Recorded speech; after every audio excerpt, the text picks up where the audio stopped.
7:30 p.m., we await the arrival of the two fighters, Leonard and Hearns. Celebrities everywhere. Richard Pryor and Burt Reynolds, straight from the Cannonball Run. I always said my success was a result of simply working hard at making it look easy. But the fun I had also came through. How else do you explain the appeal of a dopey picture like Cannonball Run? When Hal Needham first approached Burt about making the Cannonball Run, he wasn't interested. At this point in his career, Burt had done about all he can do behind the wheel of a fast car.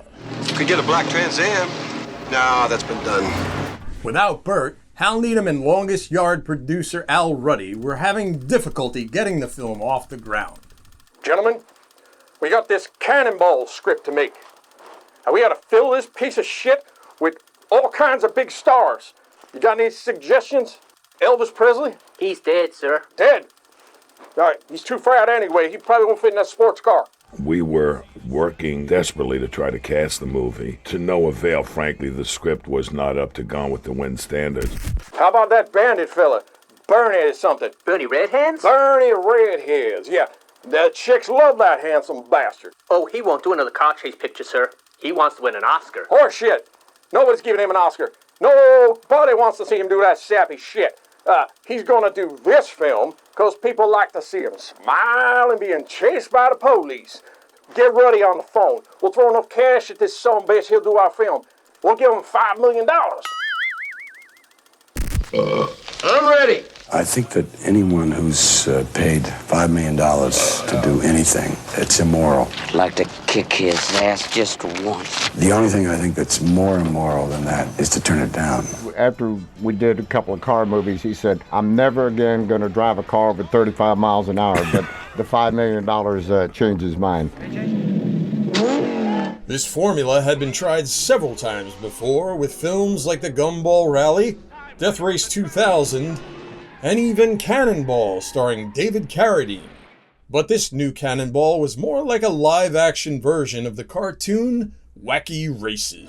Penelope pit stop in number 5. Cannonball Run was based on a series of real races started by Brock Yates of Car and Driver magazine. This is Brock Yates. He's really ran the original Cannonballs. Yates and Hal Needham entered the race in 1979 and drove the ambulance scene in the movie. He's the nut that I drove the ambulance with. They actually had a doctor on board and Yates' wife Pamela as a patient. That van would outrun anything out there, including the Ferrari. Cannonball Run had a relatively small budget of $15 million, 5 of which went to Burt, whose scenes were shot first. They started shooting in Atlanta, moved to Las Vegas, and then on to Los Angeles to shoot Burt's final scenes. Then the cast had to go back to Atlanta and shoot the rest of the scenes not involving Burt. Once the movie got going with Burt, a lot of guys came on. The stellar supporting cast included the great Roger Moore. I must warn you, I'm Roger Moore. Farrah Fawcett. Gangbang or something like that. A gangbang? Dean Martin and Sammy Davis Jr. You, Shorty, where'd you get all that jewelry? Why do you call me Shorty? Because you're small. Adrienne Barbeau. I'll take care of this one. Valerie Perrine, who played in Superman the movie. I don't suppose you have a driver's license tucked down in there somewhere, do you? Jamie Farr. When I called you, I was doing 140 miles an hour. Jackie Chan in his first movie made in the United States. Terry Bradshaw and Mel Tillis. What concerns me is, do we have enough ice for all this beer? Plenty. George Firth, who had previously starred with Burt in Hooper. This is a terrific turnout for the meeting. And of course, Burt's close friend, Dom DeLuise. I am Captain Chaos, and this is my faithful companion, Kato. This is Victor Prinzi, my executive assistant. Hi. Dom's character, Victor Prinzi, was named after his friend and former college football teammate at Florida State University. That's the end of our great moments for the year, Victor. I had a good time. I'll see you again next year. You can see Burt wearing an FSU cap early in the movie. We're out of beer, Victor. The great Roger Moore was a huge star at the time, having taken over the role of James Bond from Sean Connery. This picture was released the same year as For Your Eyes Only, and Moore was so impressed with Needham's quick way of shooting, he suggested him to direct the next James Bond movie. And when I came back from having made this, and I spoke with Harry and Cubby, and I said, this is a great way of making a movie. You have all these cameras, and so you only do one take. They looked at me as I was out of my mind. I had a meeting with Broccoli about maybe directing one of the Bond films, and when I walked in, the first thing he said is, I probably should sue you for a cannonball. The legendary Bond producer would end up putting a clause in Rogers' contracts, preventing him from spoofing James Bond again in the future.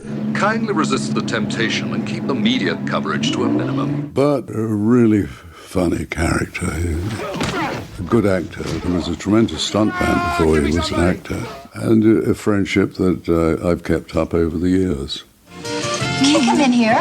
You're a man. Farrah Fawcett and I stirred up a storm of gossip in the tabloids. Though nothing happened until after those stories appeared. Nothing like that last on a movie set, even when it's someone as wonderful as Farrah.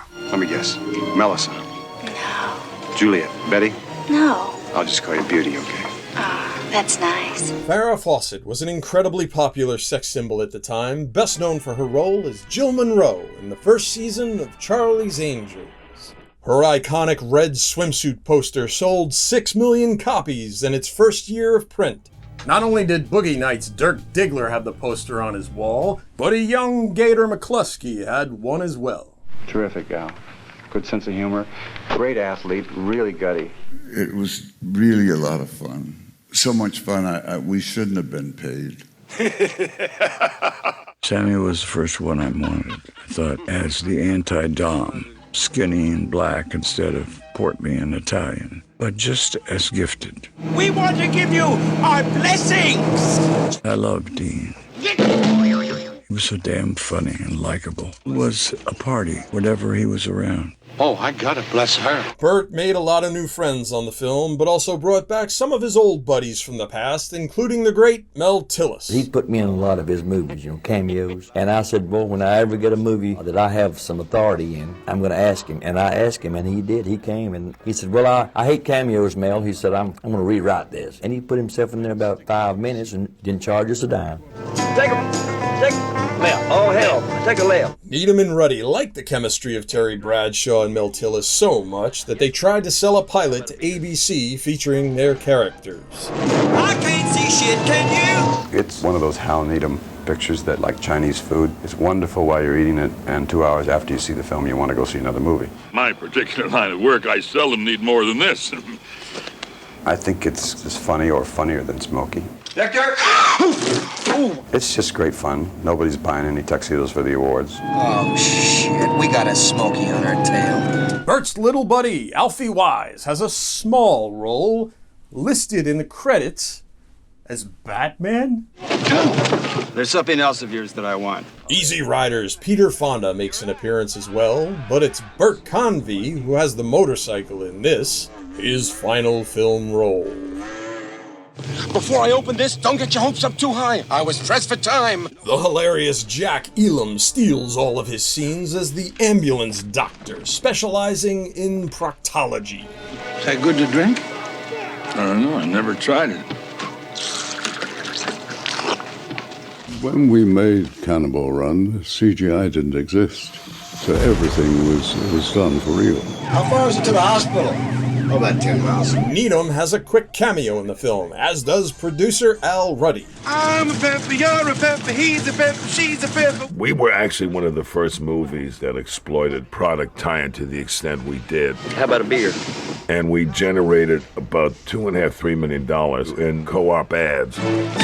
We had a number of advertisers that were glad to get on board. Wouldn't you like to be a pepper? Will you get in here? Okay, here you go. This guy you see right here was Bert's stand-in on the movie. Are you kidding? James C. Lewis was one of Bert's students from the theater. He's totally changed my life. He gave me something to live for. He gave me something to think about tomorrow.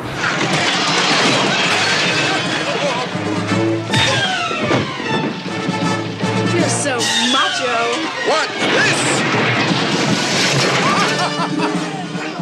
I would take those rosary bleeds and stuff them up your nose. These bleeds? Those bleeds there. You gonna take these and shove them up? I'd take these bleeds here. Oh, once again they ended the film with hilarious outtakes.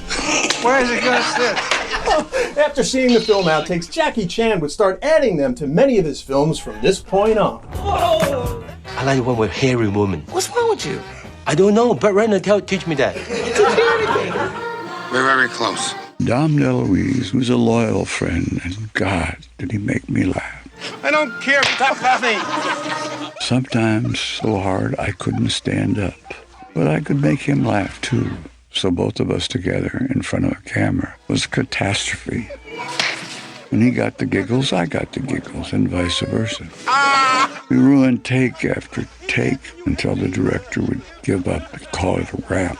We never did it on purpose. We liked each other so much that it was easy to do something silly and set us off. It's a living. If you had this movie out today, it'd be just as successful. For years, there's been rumors of another sequel or remake, but if that ever happens, I'd expect the tone to be very different. The women in this film are mostly viewed as sex objects. There are some pretty racist jokes. Goddamn camel jockey. What you and Chocolate Monk did for us back in Ohio. You're too Jewish. The Chocolate Monk. No more, Captain Chaos. Victor's split personality is pretty much played for laughs, and Farrah Fawcett's character is basically abducted.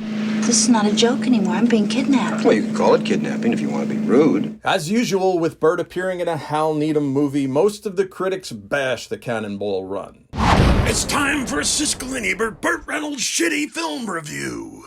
A crashing bore. Unbelievably bad. No respect for the audience. They felt, if we have a good time, that's all that counts. The fat guy and the skinny guy. I never got their names because I didn't care. Siskel and Ebert hated Cannonball so much that they put it on their Dogs of the Year list. A miserable Burt Reynolds chase picture. The film was filled with old performers reworking tired old gags. It's not funny. It has to be a plot. There have to be characters. If they don't like me, they have no taste. And that's the end of this Siskel and Ebert Burt Reynolds shitty film review. Although criticized for not tackling heavier material, I had the notion that more often than not, people like going to the movies to forget their problems rather than be reminded of life's biggest issues. The Cannonball Run premiered on June 19th with some serious competition. Opening that same day in the top spot was the highly anticipated sequel, Superman 2.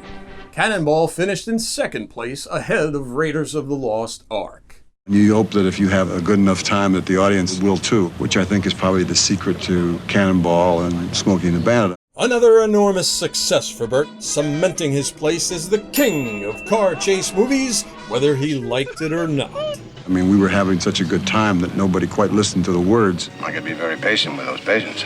If you listen to those words, you'd throw up, you know? They're having such a good time, everybody's laughing so much that the audience starts having as good a time as the actors, and that's the secret to those films being successful. I think that's the reason why.